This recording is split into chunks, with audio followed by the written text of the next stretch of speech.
순간의 방심이 부르는 예고 없는 참사, 바로 교통사고입니다. 사고의 유형에 따라 과실 비율이 달라지기도 하고 때로는 가해자와 피해자가 뒤바뀌는 상황이 벌어지기도 하죠. 따라서 교통사고가 발생했을 때 올바른 대처법을 알고 있는지가 중요한데요. 오늘 이 시간 위기의 순간을 현명하게 넘기는 교통사고 대처법에 대해 알아봅니다. 네, 오늘은 교통사고 발생 시의 대처법에 대한 이야기 함께 나눠보겠습니다. 이윤선 변호사님 모셨는데요. 안녕하세요. 안녕하세요. 예, 어서 오십시오. 매 순간 이 사고 위험이 도사리고 있는 거 바로 도로 위가 아닐까 싶은데요. 교통사고에 대비를 해서 자동차 보험에 가입을 하고 있지만 상황에 따라서 이 처벌을 피할 수 없는 경우도 또 있다고요? 네, 맞습니다. 말씀하신 것처럼 기본적으로 교통사고가 발생을 하여도 자동차 종합보험에 가입되어 있는 경우에는 특례 규정이 존재를 해서 보험 처리로 해결이 되고 형사처벌을 받지 않는 경우가 대부분입니다.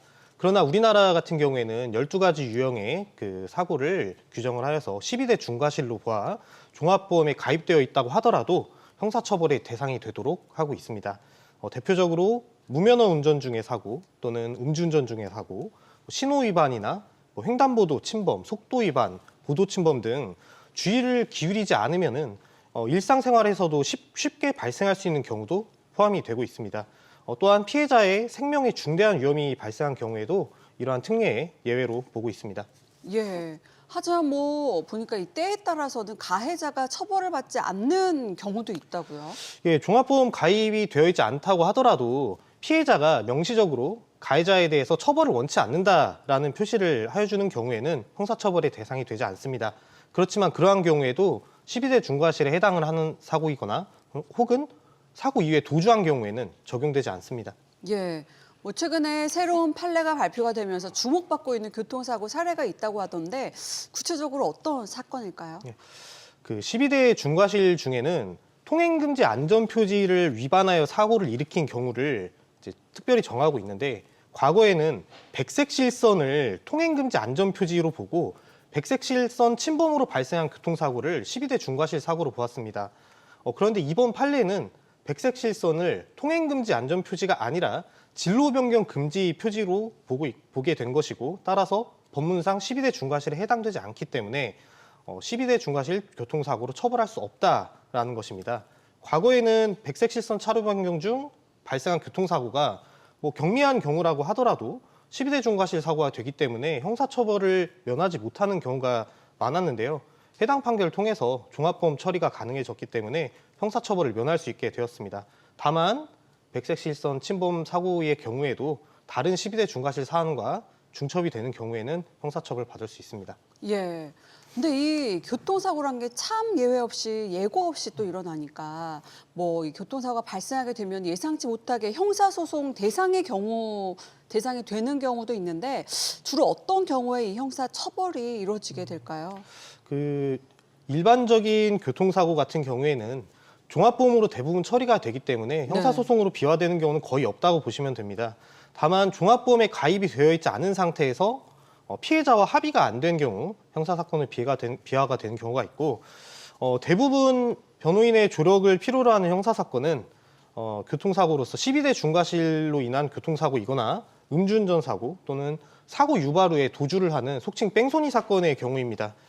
특히 사고가 유발되는 경우에는 음주운전이거나 무면허 운전을 포함한 기타 12대 중과실과 혹은 사고 현장을 이탈한 도주의 경우가 중첩되는 경우가 많고 그렇다 보니 형량이 굉장히 높고 재판 결과 실형을 받을 확률도 매우 높기 때문에 변호인의 조력을 통해서 적절한 대응을 하는 것이 필요합니다. 예.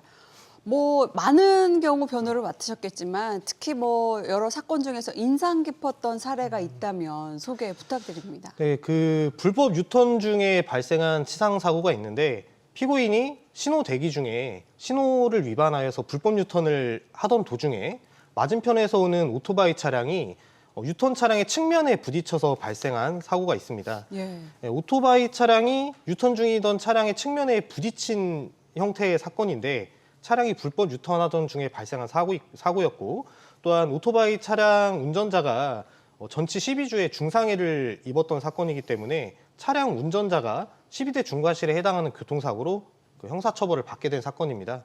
당시 피고인은 1심에서 피해자와 합의를 했는데도 다소 중형을 선고받았고 항소심에서 이 사건을 선임을 하게 되었는데요. 당시 사고 현장의 CCTV를 통해서 그 오토바이의 이동 속도, 그리고 피고인 차량과 오토바이 간의 거리, 그리고 각 위치, 또한 상호 간의 회피 가능성 등을 분석한 자료를 통해서 피해자 오토바이 차량 운전자의 과실이 상당히 크다는 점을 소명을 해서 크게 감형을 받을 수 있었던 사건입니다. 예, 이 사고 당시 현장 상황의 처벌이 굉장히 중요한 증거가 되겠네요. 또 한 가지 사례를 더 준비해 주셨다고요? 예, 보행자 도로에서 발생한 그 대인 치상 사건인데 초보 운전자였던 피고인이 전방에 갑작스럽게 끼어드는 차량을 회피하는 과정에서 보행자 도로에 대기 중인 행인에 대해서 대인 사고를 유발했던 사건입니다. 당시 그 피해자의 피해 정도가 전치 6개월의 안면부 찰과상으로 기록이 되면서 당시 피고인이 차량을 보행자 도로 쪽으로 돌릴 수밖에 없었던 상황을 좀 구체적으로 소명을 했고, 피해자의 피해 역시 이 정도는 전치 6개월의 상해로 볼 수 없다라는 점을 소명을 해서 대인 피해 규모에 대해서는 무죄를 선고받았고 전체적인 사건에 대해서도 선고유예를 받았던 사건이 있습니다. 예, 정말 뭐 여러 가지 경우에 대해서는 억울할 경우에는 또 법에 호소를 해야 되는 절차도 반드시 필요할 것 같은데, 자, 이번에는 누구의 잘못인지 알기 어려운 교통사고 사례에 대해서 명확한 답변을 들어보는 시간 마련해 봤습니다. 자, 먼저 첫 번째는요, 주정차 금지 구역에 주차된 상대방 차량에 충돌했을 경우에 나의 과실 비율은 어느 정도가 될까요?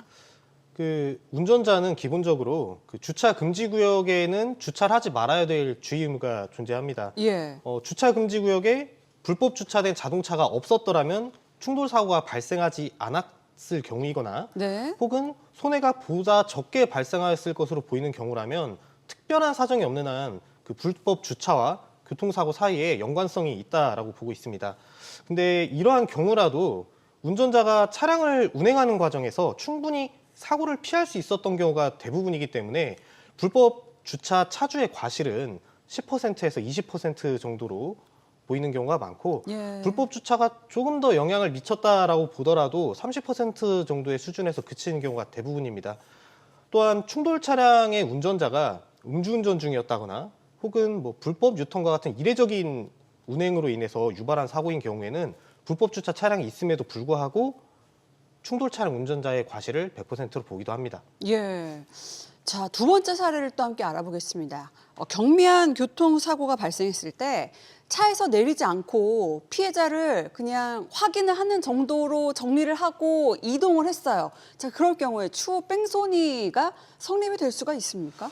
네, 경미한 사고라도 차량에서 내리지 않고 피해자의 상태를 대강 확인하고 제대로 확인하지 않은 채 현장을 이탈하게 되는 경우에는 미필적으로라도 도주의 고의가 있다라고 판단될 가능성이 매우 높습니다. 이게 도로교통법에서 교통사고가 발생할 경우에는 즉시 정차하여서 사상자를 구호하는 조치를 취하고 예. 피해자에게 인적사항을 제공하는 등의 조치를 취할 것을 의무로 규정을 하고 있습니다. 따라서 차량에서 내리지 않고 피해자와의 별도의 합의 없이 현장을 이탈하는 경우에는 원칙적으로 속칭 뺑소니가 성립할 수 있습니다. 예. 네, 이와 같은 경우에는 사실 도주를 한 경우이기 때문에 상당한 중형에 처해질 수 있습니다. 실형에도 예. 이를 수 있습니다. 자, 끝으로 이 교통사고 발생 시에 어떻게 대처해야 하는지 그 명확한 행동 지침이랄까요? 전과 같이 한 말씀 부탁드립니다. 가해자의 입장에서는 사고가 발생하면 즉시 정차를 하는 것이 기본이고, 사고 현장에서 차량에서 하차한 이후에 사고 현장 수습을 하고 구호 조치와 사고 신고 또 혹은 보험 접수 등의 조치를 바로 취할 필요가 있고요. 또한 피해자에게 인적사항을 즉시 제공하는 것이 좋습니다.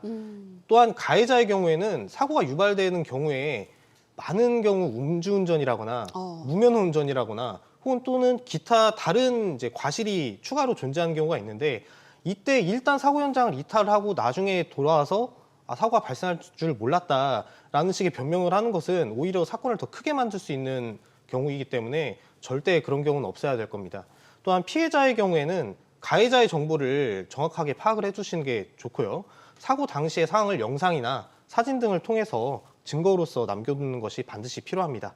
또한 외상이 없더라도 건강 상태를 추후에라도 정확하게 파악해 놓을 필요가 있습니다. 예. 예, 뭐 또한 이제 가해자든 피해자든 교통사고 경우에는 분명하지 않은 경우가 많은데요. 서로가 피해자라고 느끼게 되는 경우가 많죠. 근데 따라서 사고를 수습하는 과정에서 굉장히 감정적으로 이제 대응을 하는 경우가 발생할 수 있는데 그런 부분은 피하는 것이 좋습니다. 또 다른 형사 사건으로 비화될 가능성이 있습니다. 예. 자, 지금까지 교통사고 발생 시에 현명하게 해결하는 방법에 대한 이야기 함께 나눠봤습니다. 고맙습니다.